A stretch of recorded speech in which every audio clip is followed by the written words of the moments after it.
kronologis tentang peristiwa pencurian dengan kekerasan atau perampokan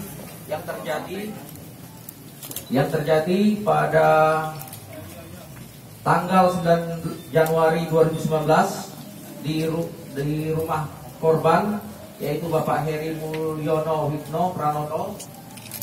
Korban ini adalah pemilik rumah sakit KSH dan pengusaha sarang burung walet. Kemudian kerugian dalam peristiwa perampokan atau curas ini senilai kurang lebih 1,3 miliar. Kita mengamankan 6 orang tersangka yang kita lakukan penangkapan dengan TKP penangkapan itu di wilayah Jakarta Barat, yaitu di wilayah Taman Sari, pada saat tersangka sedang melaksanakan atau pesta pora atau pesta setelah melaksanakan aksi kejahatannya. Kemudian ke-6 orang pelaku ini adalah pelaku antar kota dan antar provinsi. Ya, 4 orang pelaku berasal dari Nangro Aceh Darussalam, kemudian 1 dari Sumatera Utara, kemudian 1 berasal dari Blora. Ya. Adapun identitas daripada pelaku, yang pertama dengan inisial SB, ini berasal dari Aceh. Kemudian dengan inisial KS, ini juga dari Aceh. Kemudian inisial SL, ini berasal dari warga Aceh, akan tetapi KTP-nya dari Jawa Barat. Kemudian RS, ini juga berasal dari Aceh. Kemudian yang kelima dengan inisial Lormen H, ya, ini berasal dari Sumatera Utara, tapi tinggal di Aceh. Kemudian saudara dengan inisial IS, ini yang berasal dari Blora. Ya.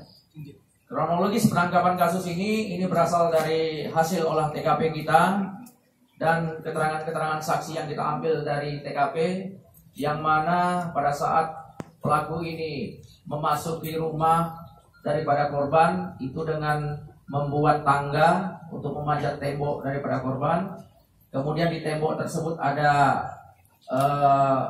pecahan beling yang sengaja dipasang oleh korban untuk menjaga rumahnya. Pada saat memanjat tersebut, salah satu daripada pelaku ini ada yang terluka. Kemudian kita temukan TKP darah di tembok tersebut. Kemudian dari keterangan para saksi, baik itu penjaga maupun daripada korban dan istrinya, menerangkan bahwa bahasa yang digunakan oleh para pelaku ini korban tidak mengenali seperti bahasa asing. Dari dasar tersebut, maka polisi melakukan penyelidikan dan polisi meyakini bahwa ini adalah pemain-pemain yang berasal dari luar daerah.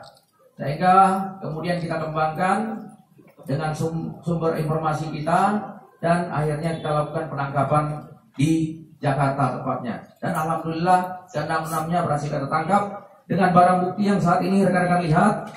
Ini barang bukti uang dolar, ya, barang buktinya 1 buah lakban warna hitam, kemudian 1 buah potongan plastik rapia warna hitam, 2 buah tangga dari kayu. Ini yang di depan, ini yang digunakan oleh para pelaku untuk memanjat kediaman daripada korban. Kemudian 1 buah senpi rakitan, ya, ini yang digunakan oleh korban untuk mengancam dan mengikat baik itu penjaga rumah maupun korban dan istrinya. Kemudian handphone milik daripada pelaku, kemudian 1 unit kendaraan Innova yang digunakan untuk melakukan aksi tersebut. Jadi saya sampaikan bahwa ke-6 pelaku ini adalah pelaku antar kota dan antar provinsi, karena sebelum kejadian pada tanggal 9 Desember tersebut, 9 Januari tersebut, pada tanggal 7 Januari yang ke-6 pelaku ini juga melakukan aksi kejahatan di wilayah Bojonegoro. Ya. Sebelum melaksanakan aksi, ya kronologis kejadiannya, sebelum melakukan aksi, para pelaku ini menyewa rumah dulu, ya menyewa rumah di wilayah Sragen. Kemudian dari wilayah Sragen inilah mereka menentukan titik kemana mereka akan melakukan aksinya. Pada tanggal 7 mereka melakukan aksi di Probolinggo, kemudian pada tanggal 9 mereka melakukan aksi di wilayah Pati. Korban di wilayah Desa Galung ini, yang korbannya pemilik dari rumah sakit KSH dan pengusaha sarung bale. Ya. Total kerugian dari peristiwa perampokan atau 365 ini kurang lebih 1,3 miliar. Ya. Total kerugian yang dialami oleh korban. Ada pertanyaan rekan-rekan? Ya. Nih. Samuel dan Ya. gantinya